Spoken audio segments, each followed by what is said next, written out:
back to the second half of our live TV show from the Iowa Historical Museum right here in downtown Des Moines.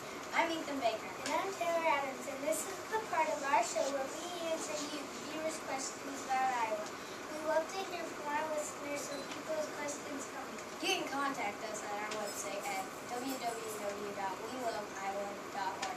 Email us at weloveiowa@history.org. Our Facebook page, Iowa History is Fun, or you can tweet us on Twitter at WeLoveIowa. Hey, Ethan, our first email question comes from Jimmy Clark in Columbus, Ohio. He writes, "My brother Tommy and I are arguing over how many rivers border Iowa. He says there are 2, I say there are 4. Who is right?" Hi, Jimmy. That's a great question. Let's look at our super cool Iowa Sea map, Taylor, and see who's right. Our rivers are shown in green split peas. Looks like there are only 2, and 2 are really famous, but really there are 4 that border Iowa. The mighty Mississippi and the Des Moines River on the east side of the state, and the Missouri River and the Big Sioux on the west. So, Jimmy, you were right. Missouri is the world's 15th largest river at 2,341 miles. Mississippi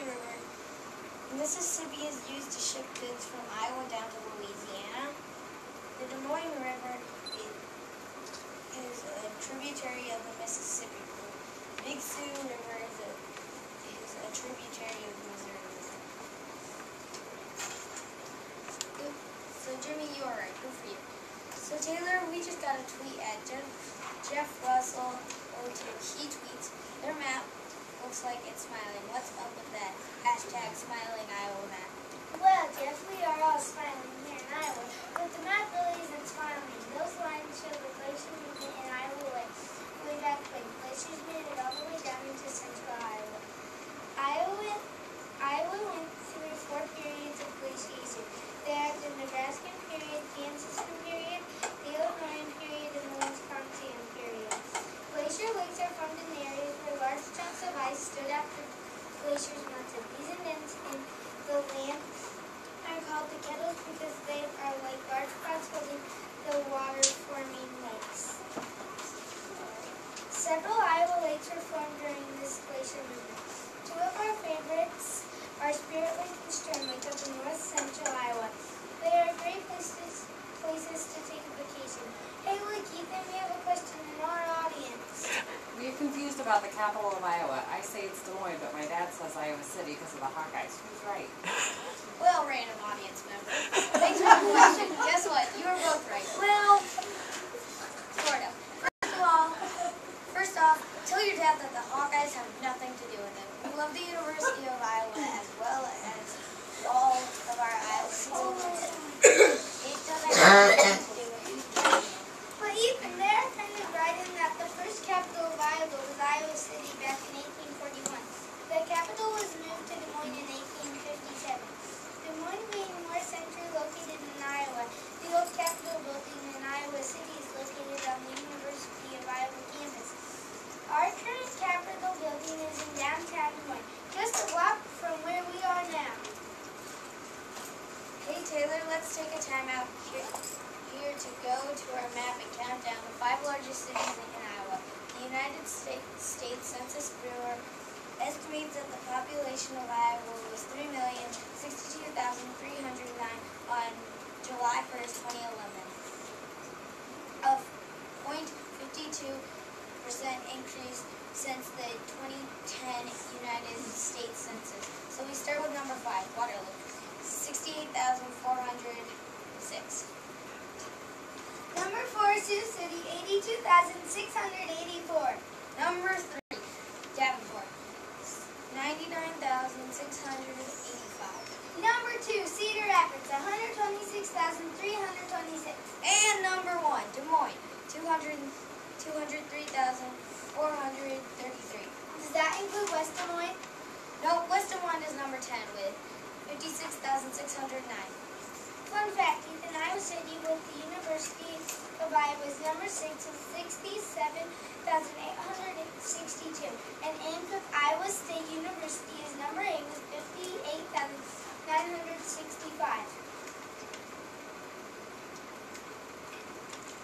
Taylor, we just got an email from Peggy Johnson of Boise, Idaho.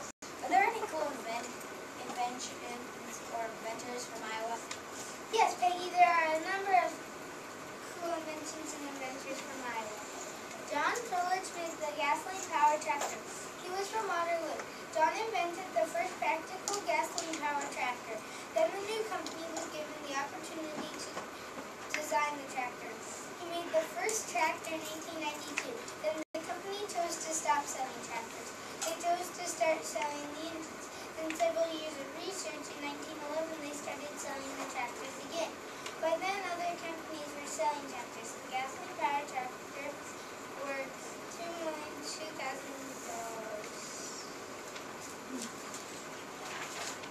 Ethan, this email from John Roberts asks, are there any women from Iowa that have made a significant contribution to Iowa and the nation? Well, John, I have a not so well-known woman from Iowa that has made a significant contribution. Hannah Brown Henderson spent most of her life as an advocate for the needs of mentally retarded persons. In 1950, she began a campaign that developed 95 county chapters of the National Association for Retarded Children. She was from Waterloo. She also spent many hours volunteering her time to lobby the state legislature on issues related to the education of children with disabilities. Henderson's vision eventually led to the development of the AEA, Area Education and Genetics, designed as two local school districts to enable them to provide K-12 education with disabled children in their home communities. The Iowa AEA remains the best in the nation and has been used as the blueprint for other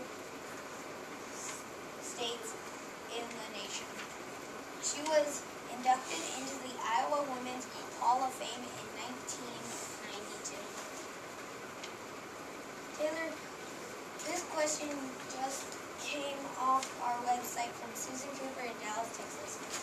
Our class is studying Native Americans right now. Are there any Native Americans that still live in Iowa today? Thanks, Susan, for the question.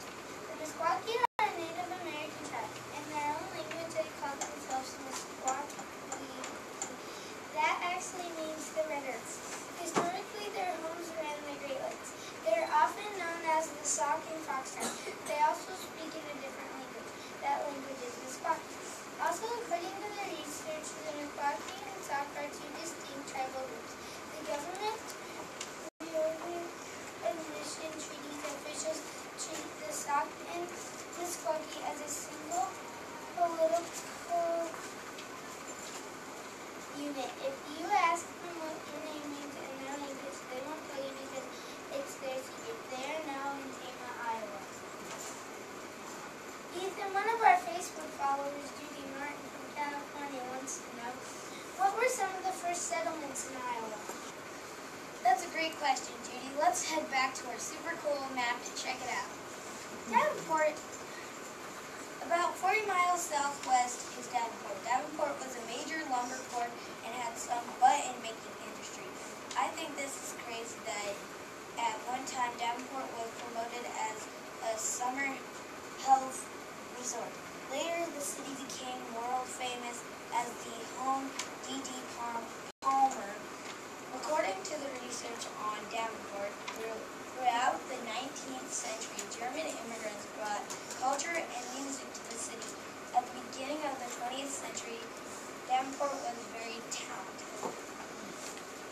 Clinton. If you travel south on the river to Clinton, it takes you about 60 miles.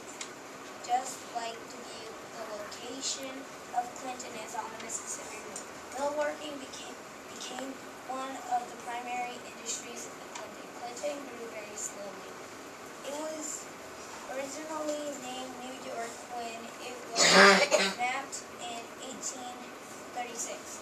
They had several pieces of lumber and flour mills. According to the research, by 1865, the sawmills had created 21.5 million feet of lumber, and by 1871, Clinton was the biggest lumber port in Iowa. The first settlements were on the Mississippi. They are Dubuque, Clinton, and Davenport. Also, in the early 19th century, Lee rushes brought miners to the city. Because Clinton is on the Mississippi, millworking was a primary industry. Lee and Dubuque was used to the river to search for Lee. Dubuque was located in the northern third of Iowa. Dubuque was also one of the first areas explored by Europeans. It was also the first town in Iowa. Timber that was cut down in Minnesota and Wisconsin could float down the river to Dubuque. Taylor, let's take another question from our super cool live audience. Can you tell us when the Iowa Constitution was written and ratified? Thanks for that great question. We have such a great audience. Then let's go over to our board and map and take a look on our timeline. 1840, Iowa becomes a state.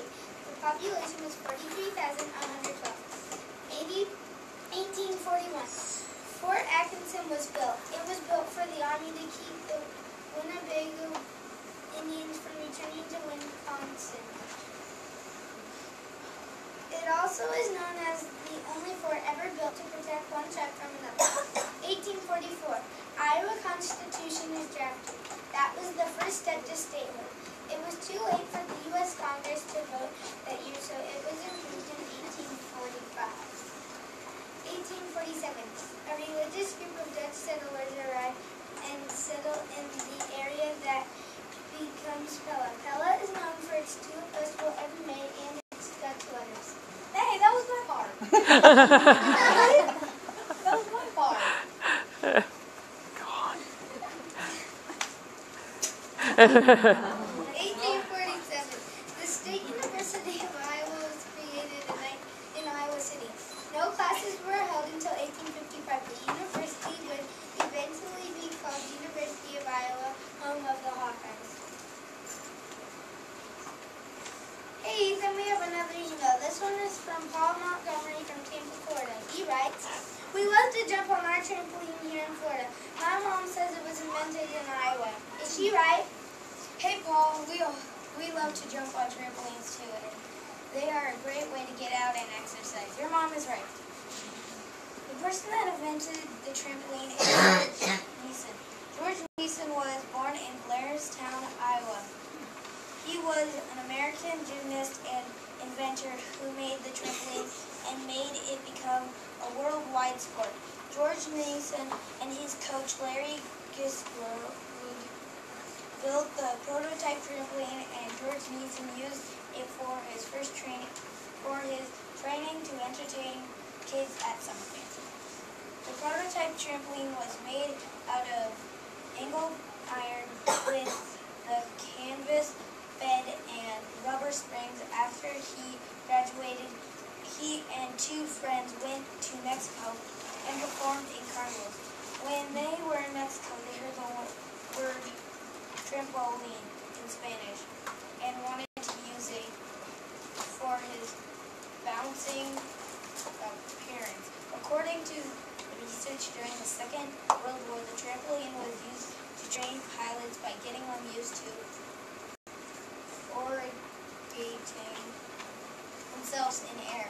Finally, in 1941, George set up a company called the George Mason Trampoline Tumbling Company in Cedar Rapids, Iowa. The trampoline is still used for entertaining and fun.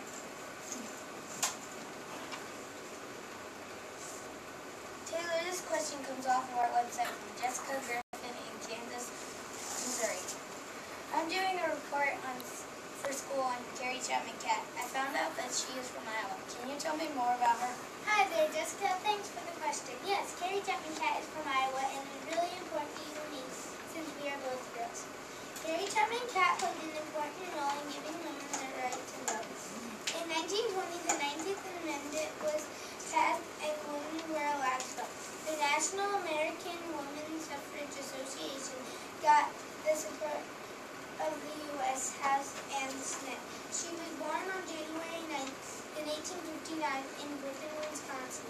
She first lived in Cleveland, Ohio. They found that they didn't like the city, so they moved to Griffin, Wisconsin. But in 1866, when she was 7, they moved to Iowa.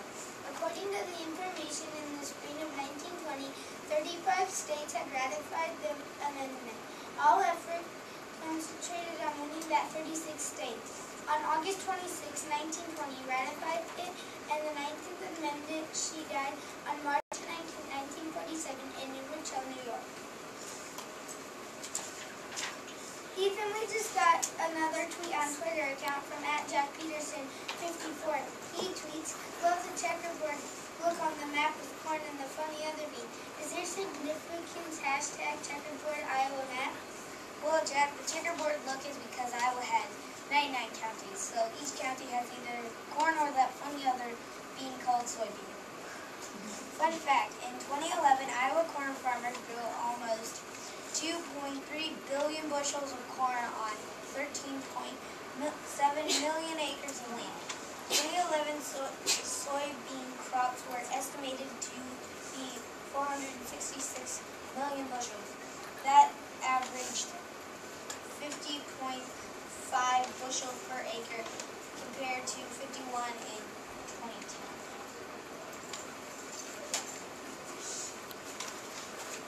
Well, Taylor, our last question of the day comes in an email from Melody Thomas in Minneapolis, Minnesota.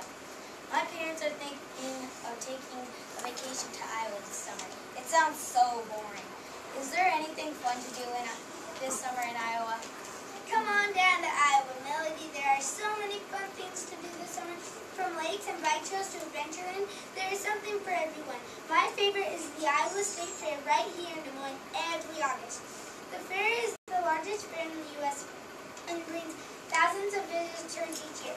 But Ethan, you know what my very favorite part of the fair is?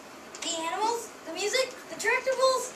Nope, it's the food, and my very favorite is the Eskimo pie. Did you know that the Eskimo pie was created here in Iowa? The Eskimo pie was invented by Chris Nelson.